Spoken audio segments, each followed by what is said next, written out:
Hey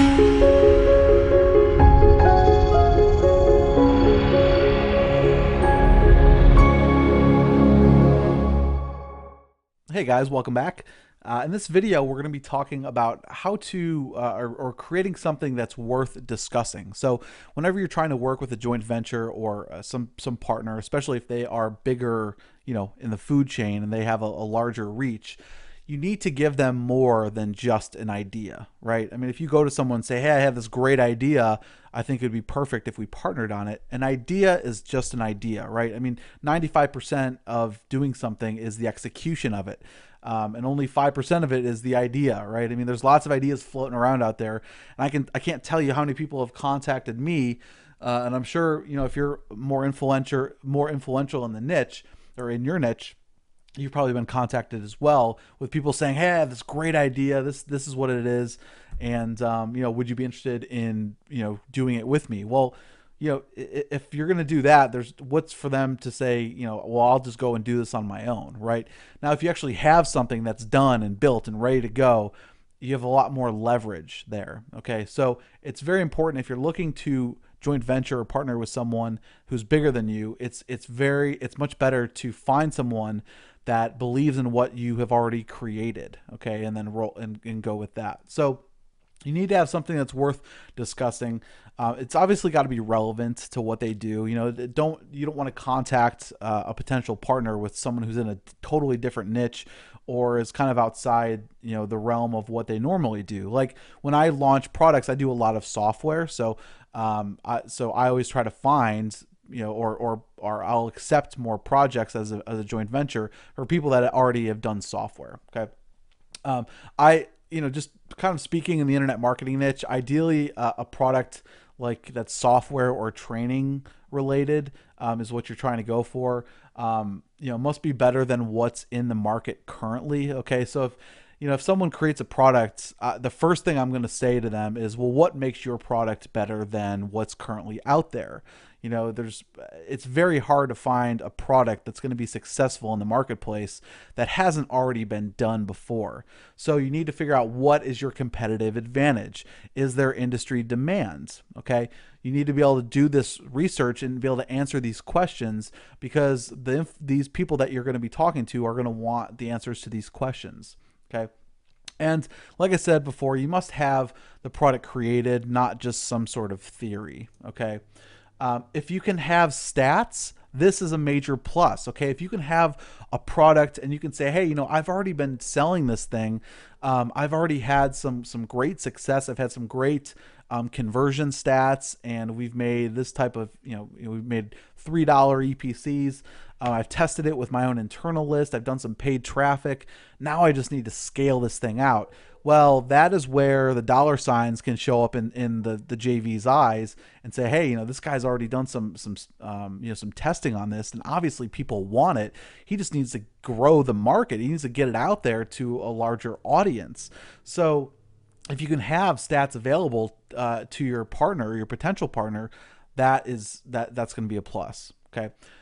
You also want to discuss, time and money and investments, and say, hey, I've invested, $5,000 or $20,000, however much you invested in months of time doing this. It just goes to show, hey, I've put a lot of time and effort into this. I'm very passionate about it. So people are always going to want to find people who are passionate about their product.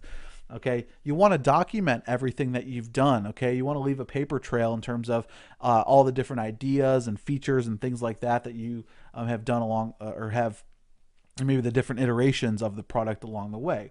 Okay, you may also want to mention similar products and their results. Okay, you may want to say, hey, well, this product sold this many units and made this amount of money. Well, guess what? Our product does what their product does, and then some. It does this, this, and this, and this is why it has such higher perceived value, and this is why I think it can make 5 times or 10 times more than what their product did. Okay. Now, when you're approaching the influencer, it's important to be transparent. Okay. You want to be open with what with your product, what you've done along the way. Be confident with what you have. Okay. If you've already created a product, and if you're a little iffy about the product, to say, well, hey, I created this product, but I don't really know if anybody wants it. If you're questioning it, then you're the creator of it. Then what's to say that a JV or a partner is going to want to jump on board and help you out, right?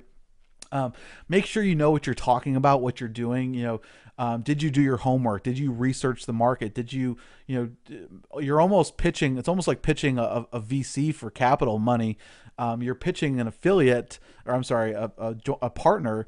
To get them on board with your idea and why your product you feel is going to be great in the marketplace. Okay. This is one of the things that I always like to say to people that I'm pitching who are higher up than me. I'll use something along this line where I'll say, I know that what I have is or I have has the potential to make us a lot of money and provide tremendous value. However, I realize I'm not as established as you are in the industry, compared to yourself.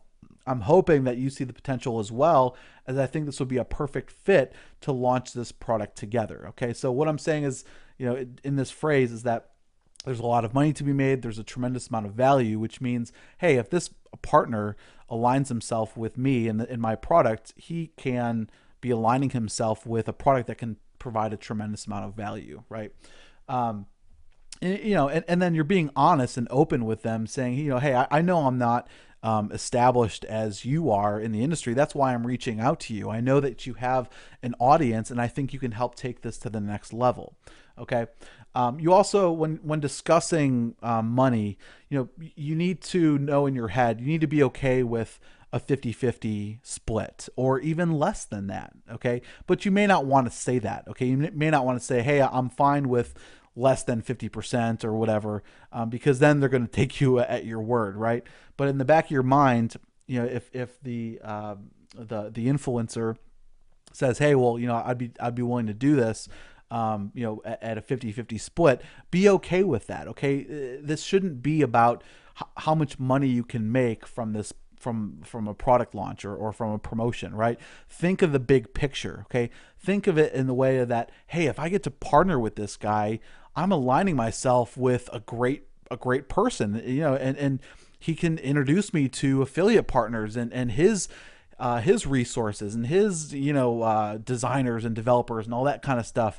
And, you're getting free, almost like on the job consulting, right? Like, I love partnering with guys that are bigger than me because I get to watch what they do and I get to see how they do things. And so you need to think of the big picture. Okay. Now, what we're going to do is I'm going to show you an example of something and more specific about the big picture and what happened for me. Okay. I'm going to flip over to my browser here. And so pop-up domination, I'm sure a lot of you guys have heard of this product. It's a very popular product. I really loved the product when it first came out, when it was version 1.0. Now it's at version 3.0.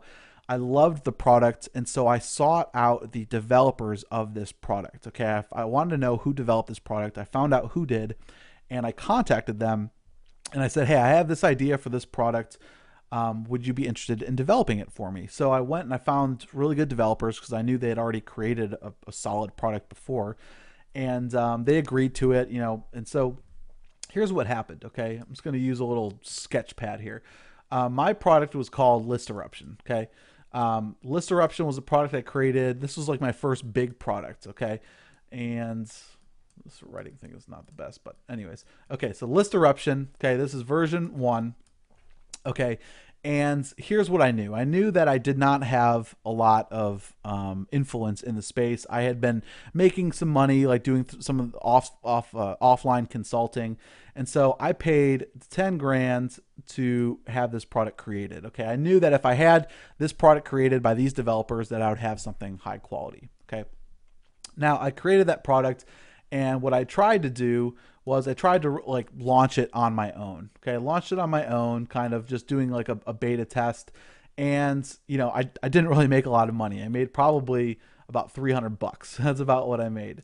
Okay. So really I was in the hole still, almost $10,000. So what I did was I found an influencer in the niche. Okay. I found a big influencer, and I said, hey, I have this product. Obviously, I don't have a lot of reach to market this product. I spent $10,000 on it. it had great graphics. It did a lot. It was software. It had, mass appeal.